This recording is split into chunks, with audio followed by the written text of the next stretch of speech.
que vous reconnaissez avoir menti plusieurs fois pendant la campagne?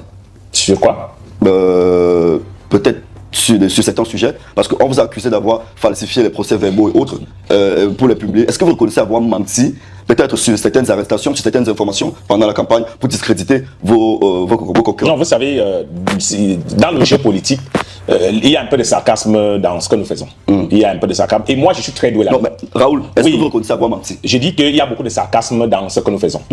Il y a aussi des gens qu'on tourne en dérision. Et comme je viens de vous dire, je suis très doué là-dedans.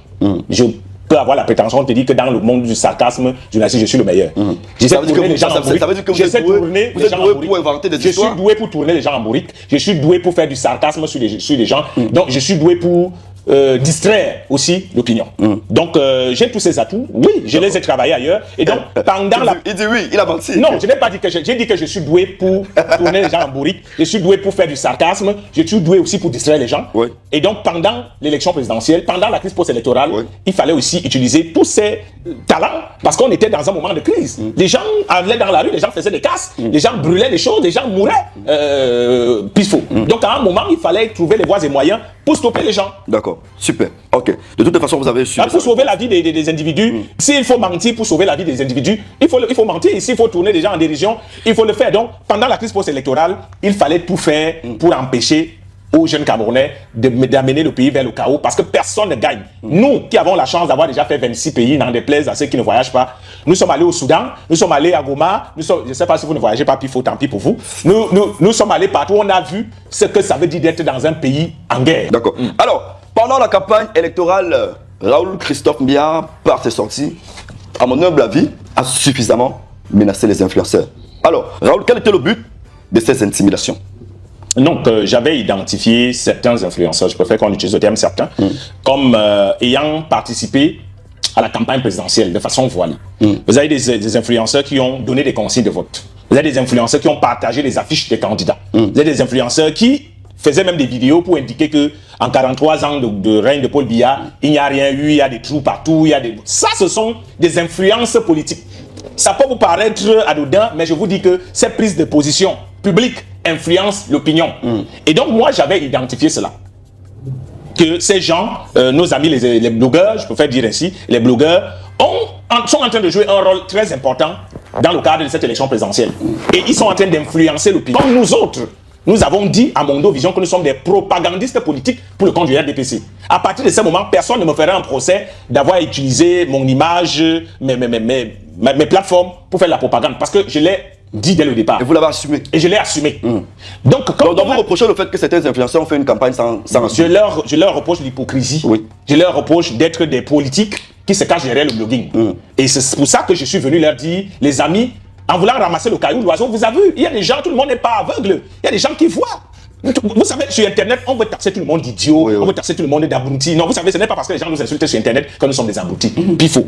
On ne fait pas modestement ce que j'ai fait dans d'autres pays si on est un idiot.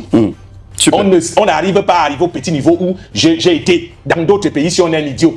Et donc, moi, je sais lire la carte au sol. Je sais identifier la menace. J'ai identifié que certains blogueurs sont une véritable menace, un véritable caillou sur la chaussure du RDPC. Alors, suite à ça, vous avez annoncé que les influenceurs, en principe, allaient payer désormais les taxes. Voilà. Et on a vu récemment, lors de, je pense... le lancement du budget. Voilà, du ministre des Finances. De l'autre côté, je pense que c'était à Ngaoundéré. Voilà. Cette loi, cette taxe-là ont été adoptées et désormais les influenceurs vont verser quelque chose. Et vous m'accusez d'être à l'auteur de cela. Puisque vous Parce que votre ami Mirador, par exemple, m'a accusé d'être à l'origine de cette loi. Non, vous avez déclaré que désormais vous allez payer et que vous allez voir le gouvernement pour ça. Dans une de vos vidéos. Est-ce qu'aujourd'hui, après ça, vous vous sentez heureux? Je dois dire que c'était un coup de bluff, malheureusement. Bon, je sais pas, mais malheureusement pour les influenceurs ou les blogueurs, qui s'est avéré une réalité. C'était un coup de bluff. J'ai utilisé cela pour effrayer certains influenceurs à reculer. Comme je vous expliquais tout à l'heure, des gars ont de l'influence. Ils ont, vous avez beaucoup d'abonnés et vous influencez l'électorat.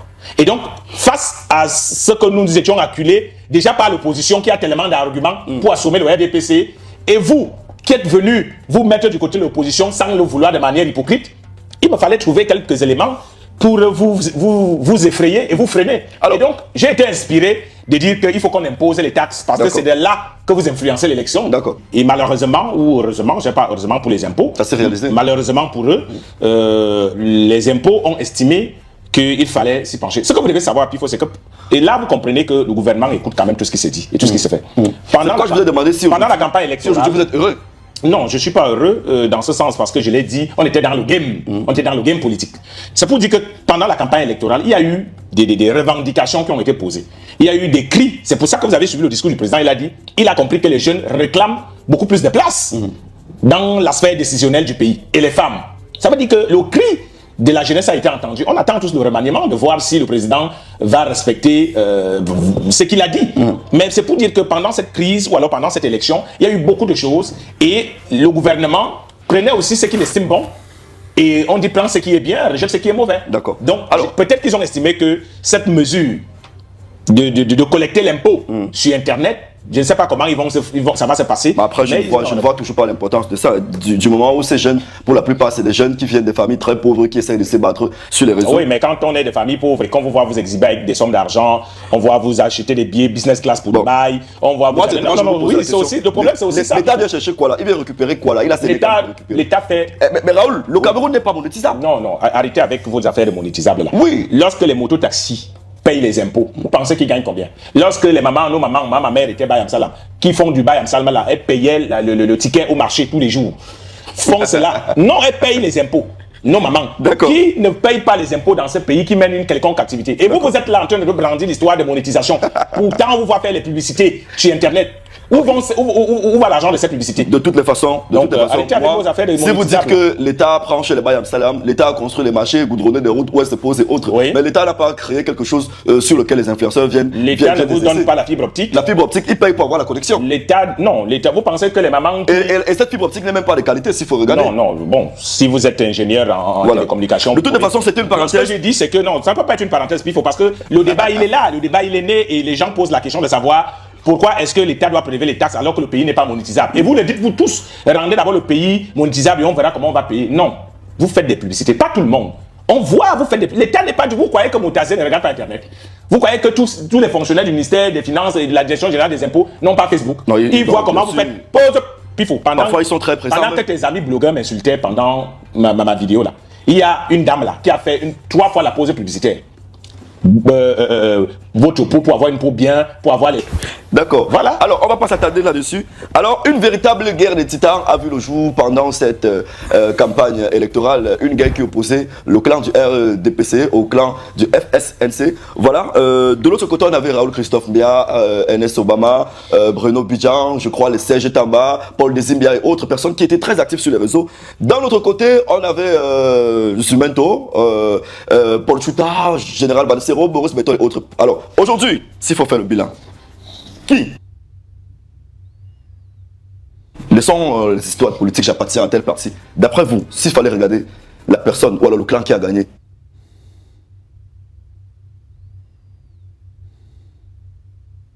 cette guerre-là, Raoul Christophe, d'après toi, honnêtement et de ton humble avis, qui a gagné cette guerre de campagne sur les réseaux? Bon, il ne faudra pas mettre parce que RDPC a gagné. Non, heureusement que vous avez habillé guerre de campagne, parce que nous restons des frères. Nous avons des divergences d'opinion politique. Nous respectons ce que les autres pensent que le régime a failli, c'est leur opinion. Et nous respectons. Dans une démocratie, chacun peut avoir son opinion. Ce que nous disons aux gens, c'est que quand bien même vous allez prendre la relève, ne venez pas trouver un pays incendié. Ne venez pas trouver un pays qui est cassé partout. Parce que à peine vous allez poser vos fesses sur une chaise, sur un fauteuil présidentiel, que la population va vouloir vous chasser parce que vous serez incapable de leur donner ce que vous avez promis. Pourquoi? Parce que vous avez trouvé un pays en lambeaux. À terre. Nous leur disions pendant cette bataille électorale que vous n'avez pas besoin d'encourager les gens à aller casser et à aller brûler. Parce que demain, peut-être c'est vous qui serez là. Et il ne vous plairait pas d'avoir un pays brûlé. Il ne vous plairait pas d'avoir un pays où tout est cassé. Nous n'avons pas besoin d'en arriver là. Nous pensons que nous pouvons encore discuter, dialoguer et nous battre sur le plan des idées. Et donc là, à ce niveau-là, je pense qu'ils ont leur idée soutenue par un candidat. C'est leur droit en démocratie.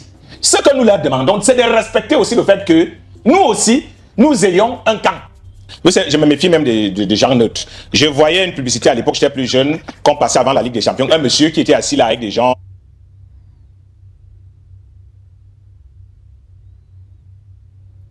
et puis on met un but, il est là, il joue, il est triste, et on le voit subtilement, il sort de la pièce, il enlève le maillot, et il a son vrai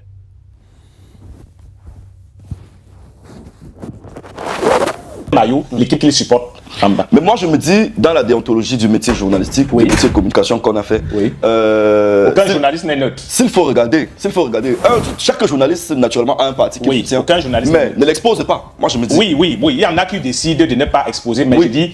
Aucun média n'est neutre dans ce monde. Vous le savez, Pifo. Vous étiez, vous avez fait le journalisme. Vous savez qu'aucun média n'est neutre. C'est pourquoi jusqu'ici je dis, le journaliste se doit de garder son parti politique, le parti politique pour lequel il appartient, pour lui, je pense. Parce que jusqu'ici, depuis des années que je suis sur Internet, je n'ai jamais vu un journaliste de la CIA TV, par exemple, ou des canaux de porter, comment je fais ça, le pagne d'un parti politique, fait la propagande. Le pagne du RDPC.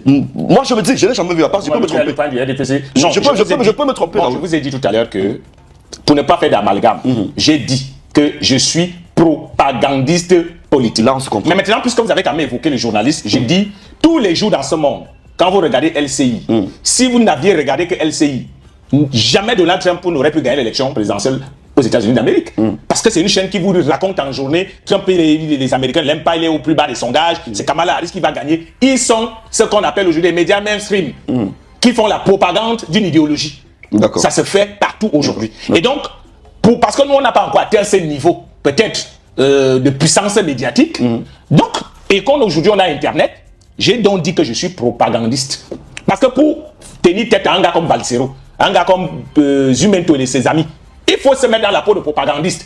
Parce que si tu vas dans la peau de journaliste, naturel, tu es bloqué par l'éthique et la déontologie. C'est ça la vérité. Donc, pour pouvoir rivaliser l'adresse avec eux, il fallait sortir du système encadré du journalisme pour se mettre donc dans le système de propagandiste. Je l'ai dit et répété, j'ai été propagandiste. D'accord. En conclusion, le clan du RDPC, le clan du Non, en conclusion, le clan, il n'y a pas eu... Le vainqueur, c'est le Cameroun. Le vainqueur ici, c'est qu'on a eu un pays qui n'a pas été... la vie normale. On a eu un pays où quelques personnes, malheureusement, ont perdu la vie. Ce n'est pas moi qui le dis. Nous décrions tout cela. Mais nous pensons qu'à l'avenir, il faut qu'on évite d'en arriver là. La politique, vous savez, les politiciens, on l'a vu dans le monde. Ils arrivent toujours à s'arranger. Sinon, Success Masra n'allait pas finir Premier ministre du 10 fils. Sinon, Simone Gbagbo aujourd'hui n'allait pas être consultée, même si elle ne l'a pas été, pour être Premier ministre en Côte d'Ivoire. Sinon, au Gabon, où je suis régulièrement, il y a des anciens caciques d'Ali Bongo qui ont fait partie du régime d'Oligui actuellement. Donc les hommes politiques finissent toujours par s'arranger. C'est pour ça que nous disions aux jeunes, vous n'avez pas besoin d'aller mourir pour les hommes politiques. Ça, je ne refuse pas, Raoul. Je veux savoir comment est-ce que vous vous retrouvez dans la campagne du RDPC. On vous a sollicité. Qui vous a sollicité et, ou alors vous avez décidé vous-même de faire une campagne comme ça? Si, on m'a sollicité. On m'a sollicité pour jouer le rôle de propagandiste politique parce que... Qui vous a sollicité? En ce moment-là, nous étions... Non, c'était un grand frère qui était chef de délégation de campagne pour la commune de Kiossi, directeur général du budget.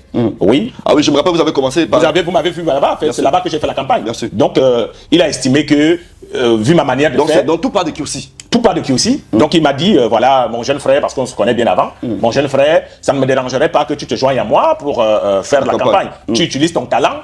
Et voilà, donc je suis venu et je l'ai fait. Le Cameroun... Dans la peau de propagandiste politique. Ok. Alors, le Cameroun, avec son multipartisme, pourquoi est-ce que vous avez décidé de soutenir le RDPC et pas un autre parti politique? Non, parce que j'ai regardé l'offre politique au début. Pour refaire un peu l'histoire, j'avais... Est-ce que c'était pas par intérêt Au début, j'avais rencontré Cabral Libye à Paris, lors de sa tournée. On avait causé. Et puis, je lui avais dit, d'ailleurs, il le dit tout le temps, que grand frère, tu sais que je t'admire beaucoup, depuis l'époque où tu venais à Dijon 4 faire ta chronique à Club d'élite et autres. Mais je pense que je vais accompagner Paul Biya. Je lui ai expliqué mes raisons. Tu es jeune comme moi, ça peut te choquer qu'un jeune dise qu'il va soutenir un vieux. Mais je lui ai expliqué des raisons. On était à Paris, je le lui ai dit, il faisait sa tournée. Mais je lui ai quand même dit que bon voilà, je sais que tu es beaucoup attaqué sur Internet. De temps en temps, je vais faire des publications te concernant parce que je pense que tu as une offre politique alléchante. Tu as un projet politique très intéressant. Tu es un jeune courageux, qui est un jeune plein d'avenir. Mais pour le moment, je pense que... Vous allez soutenir. Je pense que tu pourras faire l'affaire après. Mais pour le moment, laisse d'abord le vieux achever ce qu'il a commencé. Justement, pourquoi est-ce que vous décidez de soutenir le vieux, de soutenir le RDPC? Pourquoi? C'est un choix personnel? Oui, un choix de la Donc c'était pas par intérêt que non, après vous allez avoir des avantages.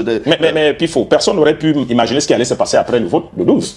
S'il y a une seule personne qui savait qu'après le 12, il y aurait la crise post-électorale, qui allait anticiper pour se dire, voilà, je vais faire des calculs pour avoir des rentes politiques après. Que cette personne me dise comment elle a su cela. Bon, moi, je vous ai dit, je suis venu pour être propagandiste, pour dire que je l'ai fait ailleurs. Ce que je fais au Cameroun aujourd'hui, je l'ai fait dans d'autres pays, pour d'autres élections. Vous me suivez sur mes... Bien sûr.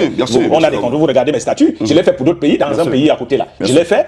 Et là-bas, vous étiez même plus proche. J'étais encore beaucoup plus violent, j'étais encore beaucoup plus présent. Et c'est à partir de là que le grand frère du DGB a vu que mais comment on a notre confrère, en fait notre fils, qui s'en sort aussi bien ailleurs, qui est utilisé magnifiquement par les autres. Pourquoi les autres peuvent utiliser un talent comme celui-ci alors que c'est nous qui avons accouché notre fils, c'est nous qui l'avons fabriqué? Pourquoi est-ce qu'on ne l'utiliserait pas pour nous-mêmes? D'accord. Je crois que